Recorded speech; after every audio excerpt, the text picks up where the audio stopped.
Want a soar? Get a mentor.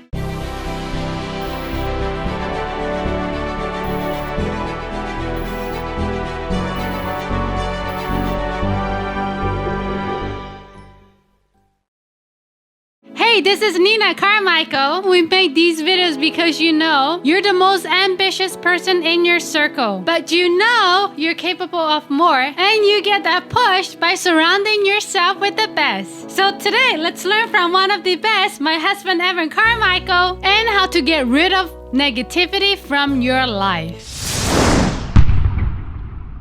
Okay, let's kick it off with rule number 1. Kick out negativity from your head. You have allowed too many negative voices into your head, and they're preventing you from achieving your dreams.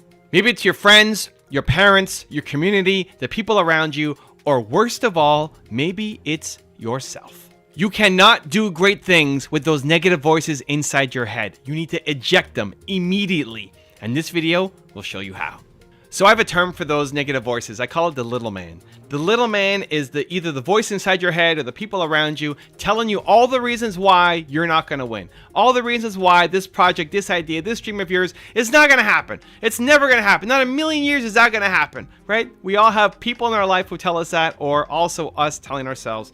And the idea for little man came from the very first video that popped on my channel. There was a video called Believe that I loved. And it was when I just discovered my one word, which is believe. I just found out what it was, and I wanted to make kind of a tribute video to that concept on my YouTube channel. And I made this video that was 6.5 minutes long or so, and I showed it to somebody who was in the entertainment industry, and I asked him to take a look at it, and he just destroyed it. He said, "This video is way too long, 6.5 minutes. Nobody's gonna watch it. I didn't understand how the internet worked." All sorts of comments about how bad this video was.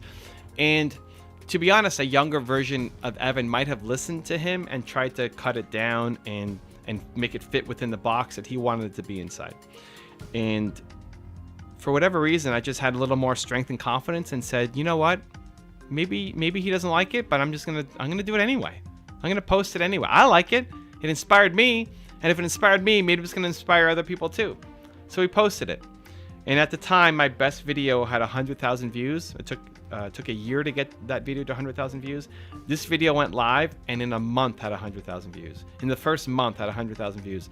And now sits around, I think, 2 million views on the channel.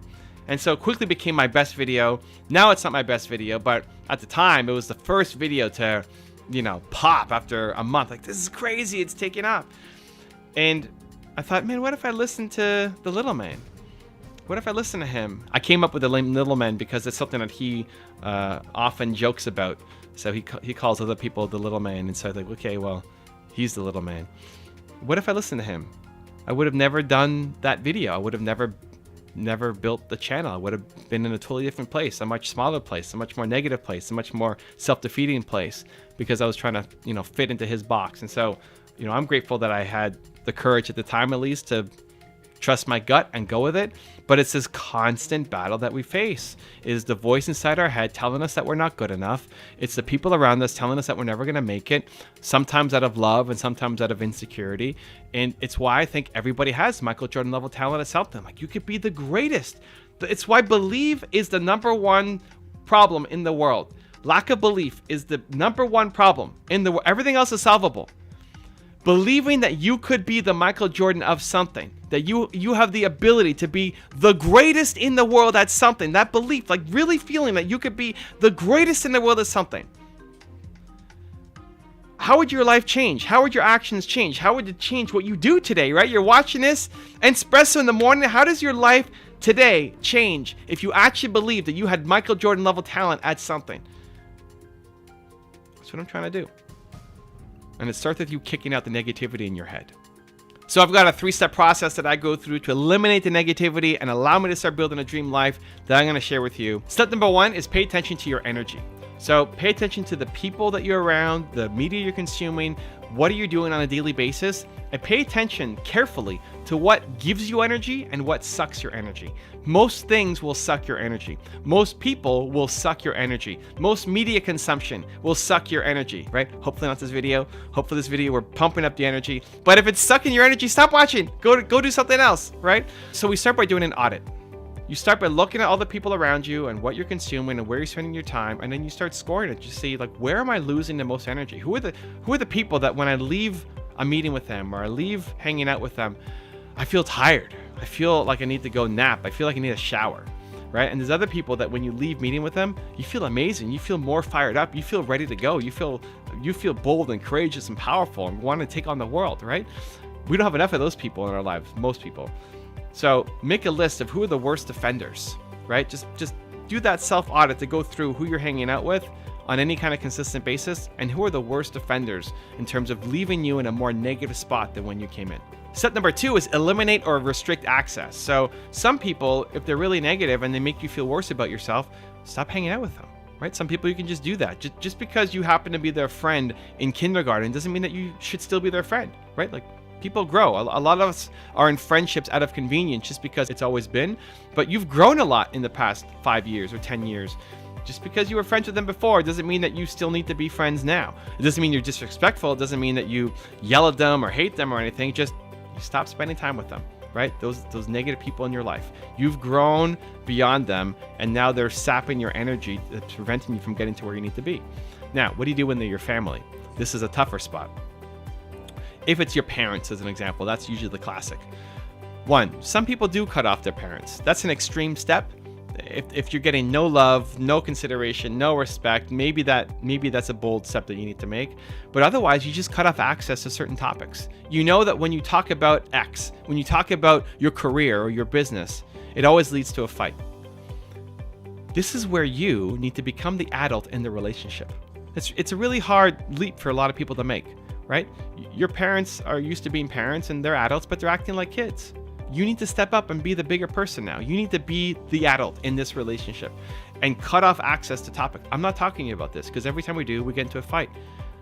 So let's talk about something else, whether that's the rest of the family, you know, the new dog, the weather, the sports team, whatever. Like whatever, there's enough of a connection between you and your parents that you can still talk about without having to talk about this thing that you know is going to be a bomb every time. And you decide and you lay down the law. Like, this is not we are not talking about this. You have to own the relationship and take responsibility. You're an adult now. They're not parenting you anymore. Right? And most people don't have the confidence to step into that role, but you need to if you want to have a happy relationship with them and also self-love for yourself. So you either eliminate the negative people or you cut off access, either with frequency with time or to certain topics that you're not going to talk about with these people anymore because it only leads to negativity and stress. And then step number 3 is fill the void with boldness. Now that you're not spending time with negative people and you're not consuming negative content online and in books and podcasts or anywhere else, you fill it with positivity, with boldness. Like, not just happiness, but boldness. What makes you feel bold? If it's these videos, then hey, I got videos every day for you. If it's a 254, then open the 254 every day. If it's learning from Joe Rogan, he's got a podcast too. Go check it out. Whoever it is, if it's books, podcasts, YouTube channels, right? Whatever the thing is that makes you feel bold, powerful, confident, alive, that makes you feel like you could do anything. Inject that into your daily routine. So we're identifying the negativity in our life. We're eliminating it or cutting off access to it. And then in that void, in that chasm now, we're filling it with the things that make us feel bold. Do that today. You're going to change your life. Also, if you want to have more self-confidence and self-belief, I've designed a special free training to help you get it, where every day for the next 254 days, I will send you a link to an unlisted video to your email to every day shift your confidence and self-belief forward. The science says it can take up to 254 days of consecutive action to make a habit stick. And I want you to get the habit of self-confidence and self-belief. The link to join absolutely for free is in the description below. Find whatever the smallest first step is, and then the smallest next step is, and continue to build those steps. And when you look back, you'll have realized that you made some pretty significant progress. You can use rejection as fuel to help you go off and do something bigger and motivation to, I'm going to prove them wrong. It's got to be your life's work. If you only had to write one book ever in your life, this is it, and it's gotta be amazing. Rule number 2, find amazing people. A key reason why you are not in an amazing place right now is because you do not have amazing people around you. Think about it. How many of the people that you hang out with consistently make you feel amazing, force you to grow, and push you to be a better version of yourself? You can't do this alone. The people around you need to change so you can change. So I recently came back from a mastermind group in Puerto Rico with Brendan Bouchard and a bunch of super successful people. And one of the things that I loved the most was how he works with his friends. And there's so many people who say, don't work with friends, don't work with family. But he's built this group of people who love working together. Some have joined his team, some are business partners in different ventures, where they're genuine friends and they've been friends for, in some cases, over a decade. I love that model. I love working with people that I know, that I'm connected to. I love working with friends. I don't see it as business is one thing and personal is something else. Maybe that's just me. I would much rather work with somebody who I get along with than just have a business relationship. And that in particular made me think of my friend, Mark Drager. And Mark's got a marketing company called Phantom Media. We had a podcast together called the Something Poo Podcast. If you want to go check it out. And I've known Mark for over a decade. And he sent me a message not too long ago saying that what I need in a marketing partner for my business isn't what he can provide yet. That he's still a little bit away, whether it's a year or 2 years or whatever it is, away from being able to help me with what I need, both from a experience point of view, a resource point of view, a team point of view, that he wasn't ready to help me and that he felt like he was holding me back. That if I had somebody else, then I would grow faster. And it never sat right with me until I went to Brendan's event. And then what came back was realizing I want to grow with Mark. I want to grow with my friends. I don't want to just be at the top and then have a bunch of business associates around me and then my friends are like way down here, right? I want to build it together. There's value for me in building it together beyond just a business ROI. And I think ultimately long term, it actually leads to a better business ROI. And I love that Brendan does it, and it provided a model for what is possible for me to be able to go off and create and build. And so whether it's Mark, whether it's Alex from Toronto Dance Salsa, whether it's Jeremy from the YouTube coaching business that we started together, I like being able to work with people who I can call friends. And I want to be able to do that more. And so whether you come on board and you bring on your friends or family, definitely being around people who push you, who make you feel energized, who build you up, who you could see for the next 20 years being people that you want to hang with, I think is really, really, really, really, really, really, really, really, really, really, really important. And the last one before our very special bonus clip, expect the hard times. The difference between outstanding and average is what you do when it gets hard. People with an average mindset only do things when it's easy. Because it's easy, anyone can do it. But life is coming for you. Setbacks, they're coming for you. And that's what separates the average from the outstanding. Your goals, they don't count until it's hard. So I had a new guy on my team who was writing to me to say, Evan, it's super important, this is urgent, I need help with my schedule. I'm just not staying consistent, I'm not staying on my goals. I know what I want to get done for you, but also for my life, and it's not, unless it's some deadline or you're on me, it's not happening. I'm not consistent on it. How do I get going? How do I stay consistent? And so we worked together through the schedule and we created his calendar and said, what are your goals? And put it in your calendar and how do you want each day to go? And he plotted out his Saturday to Sunday, the whole week. And then I asked him, okay, now put in your morning routine. What do you want to do every day? Right, so he plotted that into his calendar. Now he's got this weekly schedule of what he's gonna do every morning and then every day doing different things and how he wants his ideal life to go. Awesome. And then I told him what really mattered. Like, this is great. Your actions map to your ambitions. It's really important. But following through on your calendar doesn't count until it's hard. Maybe today is going to be easy for you. Maybe tomorrow is easy for you because we talked, because you're motivated, because you're inspired. It's like, yeah, I'm going to go do it. Awesome. What happens when you don't sleep well? What happens when something happens in your family? What happens when the website crashes? What happens when something happens? What happens when you've lost some motivation, energy? What happens when you get some bad news? What happens? What do?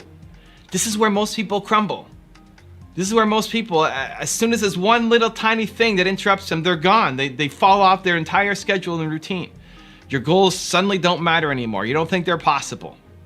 Your goals don't count until they're hard. That's what I told them. I said, listen to me. This is a great plan. That life that you wrote, that's a great life. What you wrote down on your calendar, that's a great life for you. That's what you want. Imagine if you did that every day for the next year. How different would your life look like 1 year from today if you were consistent on staying like, oh yeah, amazing, great. Doesn't count until it's hard. None of this matters until it's hard. Life is coming for you. Get ready. And what I want him and I want you to realize is that you need to expect it, because you're working your calendar and it's great. And here we go. We're hitting our objectives and going for our goals. And then when something hits us in the face, you're surprised by it. You're shocked. And then you fall off course. Don't be surprised. Expect it. Expect the difficulty. Expect the road bump. Expect somebody to punch you in the face. Like, expect it. It's coming. And this is your chance to be outstanding, because everybody else is going to be average. Now, I've got a very special bonus clip that I think you're going to enjoy. But before that, it's time for the question of the day. I want to know, what was your single biggest takeaway from this video and your plan of action for the next week? When you get motivated, inspired, you have a 35% chance of following through. But when you get motivated, inspired, and you create a plan of action, you have a over 90% chance of following through. And when you share it with other people, it jumps to 95% chance. Your likelihood of following through. And so I want that to be you from this video. We don't just watch videos here, Believe Nation. We do something. We take action. So I want to know your single biggest takeaway from this video and your plan of action for the next week. Leave it down in the comments below, because I want to celebrate you. Your fear of other people's judgment is the single biggest factor holding back the success of your life. You want to serve others. Humans are built to serve others. You need it. It's your purpose. But serving requires someone else. And as long as you're worried about that person's judgment and opinion of you, you'll stay still and never act. So you've got one foot on the brake and one foot on the gas, pushing hard, spinning your wheels, and never going anywhere, knowing that you're capable of a lot more, but afraid to take action. I don't tell a lot of stories about my parents. They had a huge impact on my life. They're here on the wall behind me. I'm 8 or 9 years old, and that's them above me. They're really private people, so I keep the stories that I share about them to a minimum. But one of my favorites are when I was in school, I was in art class, and the teacher told me to do a project, and he said, paint a window. And so I painted a window, and then I added a sailboat, and I added sunshine, and I had some curtains, and I added a lot more to the painting. And I failed the assignment because the teacher said, well, I asked you to paint a window and you did all this other stuff. And so my parents went into school later on and said, hey, what was the assignment that you asked Evan to do? And said, well, paint the window. I was like, well, he clearly painted the window. I mean, he did what you told him to do. and they stood up and became a shield for me. And I was blessed to have amazing parents. You might have amazing parents. You might not. It doesn't matter either way. But wherever you learn and however you learn, you have to learn it. That you need to go off and express yourself. You need to go off and create the thing that you want to create, even if the rules tell you that you can't do it. Even if your teachers tell you that that's crazy. Even if your parents tell you you'll never make it and they want you to do something safe and practical. You have to do it, because otherwise you're teaching yourself to play small. And that permeates for life. You have ideas, you're a genius, you've got Michael Jordan level talent at something. You should be off creating amazing things, but you're afraid because of other people's judgment. And as long as that is the thing that is in the back of your head, that you're not afraid of failing, you're afraid of failing in front of somebody else. You'll sing in the shower, but you won't sing on the street because you're afraid of what other people are gonna think about you. And as long as that is the reason why you're not taking action, then you lose for life.